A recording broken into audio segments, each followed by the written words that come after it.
Enzo Lefebvre, I just don't think you understand. He's super edgy, man. He's better than Zidane. We've got Enzo Lefebvre. Come on!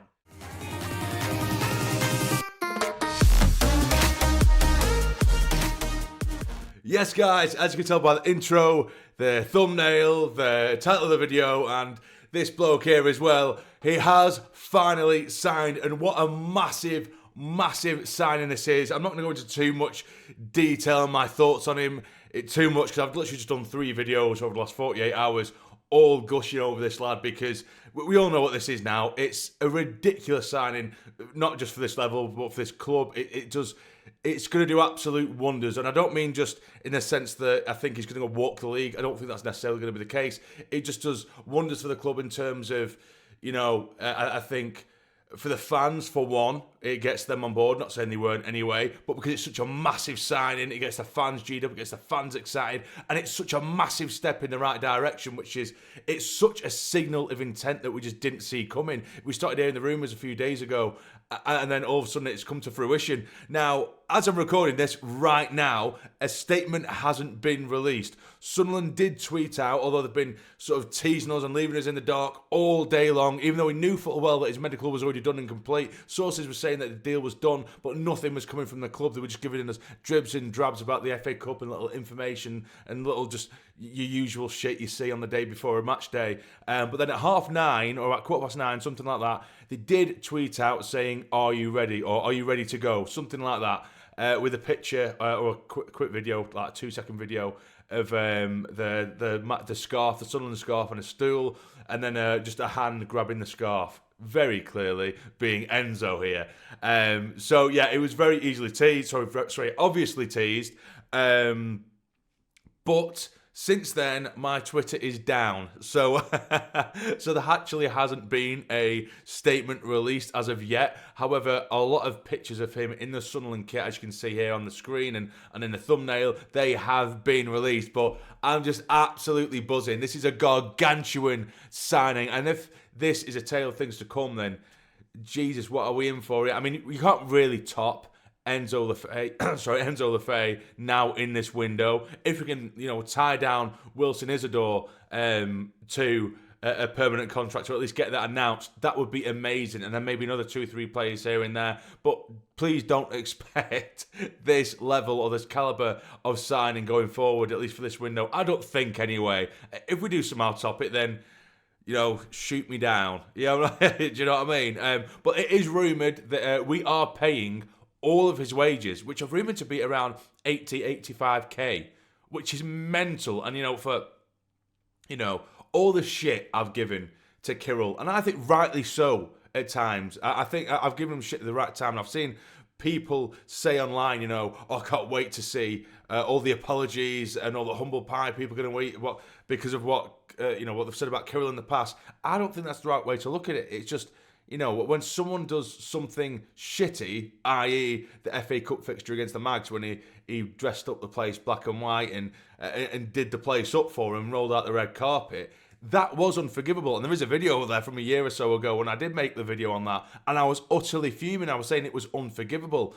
And it is unforgivable. That actually is unforgivable. Just because he's made a class signing now doesn't make what he did then right. But what he's done here is incredible and is right and is absolutely outstanding. And I can only praise the bloke for listening to Rodgers first and foremost, and then implementing it, covering his wages 80k a week. And then apparently if we do go up, because it is a loan deal, if we go up, we do have to pay just over, I believe it's about 23 million pounds for him, which is a hell of a lot. So you never know. I know we're getting really excited and we have every right to be excited, but at the end of the day, there is a chance that it might not go well. Hopefully, it goes fantastically well, and we see his quality that he does have. It could easily go the other way. It could go the other way where he isn't particularly great, or he doesn't settle in, or whatever it is. And then for us, if we don't go up, which fingers crossed, of course, we do go up, but if we don't, then he'll just go back. So it's kind of a win-win either way. We've got an outstanding top quality, Europa League at least quality player on our books now until the end of the season. If it's a gamble, if it doesn't work, he goes back and we're not charged 20 million and we're still in the Championship. Do you know what I mean? So It works for both sides. Claudio Ranieri, of course, temporary Roma coach, manager at the moment, did speak about Enzo and said, he liked him, he liked the look of him. He's had a certain priority set to him by the board, and Enzo isn't on that priority list. And of course, Roma have had a merry-go-round, they've had a carousel of managers, haven't they, and coaches this season, and he just hasn't fit in there. So he's only had 10 appearances altogether this season. So it's not like he's been absolutely appalling. It's just the quality they've got in depth anyway at Roma in the centre of the park. It's stupid. It's ridiculous. It's overrun with ridiculous quality. And Enzo is still an outstanding player. But now, anyway, I am going to have a quick look around now to see if there is a statement released yet. It's currently 3 minutes to 10.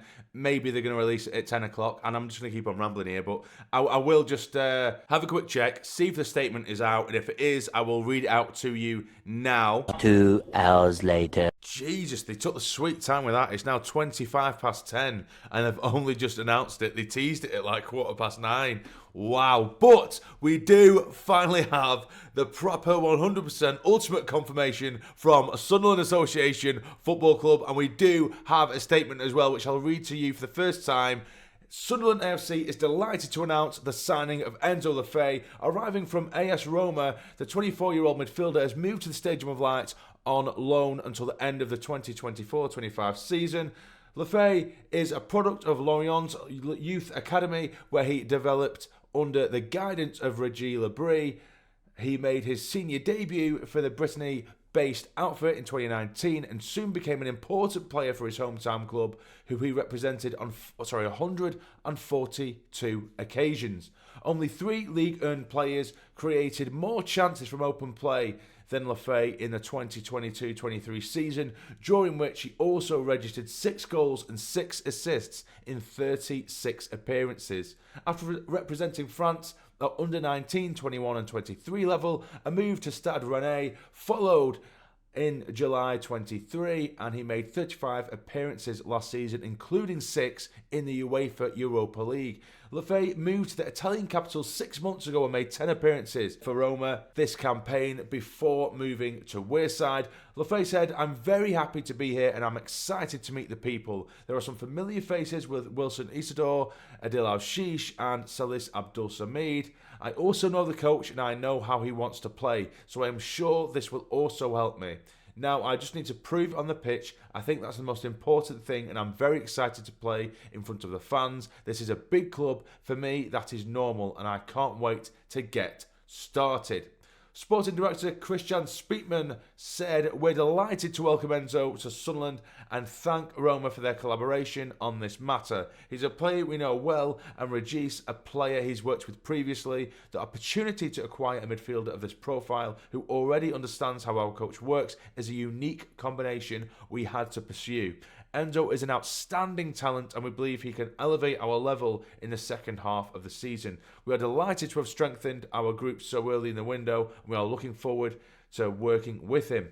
Lefebvre will continue to wear the number 28 shirt which he previously wore during his time at Rawson Park and the Stadio Olimpico." So yeah, as Christian Speakman did say, and that's something I've said over the last couple of videos, or maybe 2-3 videos now, it is a very unique situation where, yes, he's at a club that are on a totally different level, different scale at the moment to Sunderland. However, for someone of that ability to be available, and then for us wanting that kind of player, and just happens to be our coach that has worked with him prior and got the best out of Enzo in the past, that is a very unique situation. And for Roma to allow this to happen, give them props as well. But yeah, I do believe that we are paying the other entirety of the wages, which, again, you need to give credit to Kirill. But this is just so exciting, guys. He knows a few of the players. He knows the likes of Wilson. Wilson is a brilliant character anyway. Adil Al-Shish seems to be a good character. Samid, we could see him on the grass. It's all very, very positive, and I'm so excited, guys. I don't know if you could tell, but I'm also very tired. But yeah, will he be ready to play for tomorrow? I'm not too sure. I think he had to have signed the contract by before 5 o'clock today or something like that, maybe even 12. I'm not too sure. Could be totally wrong. Even so, it's over the line. There's no more speculation. Sunderland have signed Enzo Lefebvre. Incredible. Anyway, if you're buzzing, if you're happy, smash that like button to pieces. Hit the subscribe button if you're new to keep up to date with Sunderland content and other bits and pieces as well. But for now, take care, stay jammy, how are the lads?